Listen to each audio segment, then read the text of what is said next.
But ಎಲ್ಲ ರಾಜಕೀಯ ಒಂದು ಪಕ್ಷ ಸರ್ಕಾರ ಅಂದ್ರೆ ಇದು ಈ ಸಾರಿ ನಡ್ತಾನೆ ಇರ್ತೈತೆ ಅಷ್ಟೇ. ಮತ್ತೆ ಲೋಗೋ ಮೇಲ್ ಮಾಡಿ ಬೆಳಗಾವಿ ತಿಂಡಿಗೆ ಸೇರ್ತಾ ಇದ್ವಿ, ಬೇಡ ಕೋಲಾರ ಸ್ವಲ್ಪ ಟೇಸ್ಟ್ ನೋಡೋಂತ ಈ ಕಡೆ ಶಿಫ್ಟ್ ಆಗಿದೆ ಅಷ್ಟೇ. ಮತ್ತೆ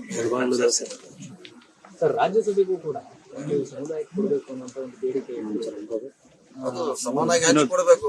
ಎಂ.ಎಲ್.ಸಿ ಇರ್ಬೋದು, ರಾಜ್ಯಸಭೆ ಎಲ್ಲ ಕಾಂಗ್ರೆಸ್ಸಿಗೆ ಯಾರು ಹೆಚ್ಚು ಒಂದು ವಿಜಯ ಸಮುದಾಯಗಳನ್ನು ಗುರುತಿಸ್ಕೊಂಡು ಅವ್ರಿಗೆ ಕೊಡಬೇಕು. ಮತ್ತೆ ಹೆಚ್ಚು ಯಾರು ಪಕ್ಷದಲ್ಲಿ ಕೆಲಸ ಮಾಡಿದ್ದಾರೆ, ಯಾರ್ದು ಅವಶ್ಯಕತೆ ಇದೆ ಅವ್ರು ಕೂಡ ಗುರುತಿಸ್ಬೇಕಂತ ಆಸೆ ಇದೆ. ನೋಡೋಣ ಅಂತಿಮವಾಗಿ ಏನು ತೀರ್ಮಾನ ಮಾಡ್ತಾರೆ ನಮ್ಮ ಮುಖಂಡರು ನೋಡೋಣ. ಸರ್ ನೀವು ಮಾದೇವಪ್ಪನವರು ಮತ್ತೆ ಮುನಿಯಪ್ಪ ಸರ್ ಎಲ್ಲಾರು ಮೀಟಿಂಗ್ ಸೇರಿದಾಗ ಈ ತರ ತಿಂಡಿ ಮಾಡಿದಾಗ ಏನಾರ ಒಂದು ಸುದ್ದಿ ಆಗತ್ತೆ. ಈ ಬಾರಿ ಏನ್ ಸಿಗೋದು ಏನ್ ಸುದ್ದಿ ಇಲ್ಲ, ಕೋಲಾರ ತಿಂಡಿ ಅಷ್ಟೇ ಅದು.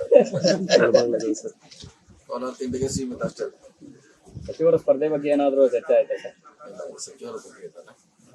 ಸೊ ಆದಷ್ಟು ಬೇಗ ಕ್ಯಾಂಡಿಡೇಟ್ಗಳನ್ನ ಘೋಷಣೆ ಮಾಡಬೇಕು ಅನ್ನೋದು ಎಲ್ಲರೂ ಅಭಿಪ್ರಾಯ. ಇಂದು ಕೂಡ ಚರ್ಚೆ ಮಾಡಿದ್ವಿ, ಇವತ್ತು ಕೂಡ ಅದು ಚರ್ಚೆ ಆಗಿದೆ ಲೋಕಸಭಾ ಅಭ್ಯರ್ಥಿಗಳ ಬಗ್ಗೆ.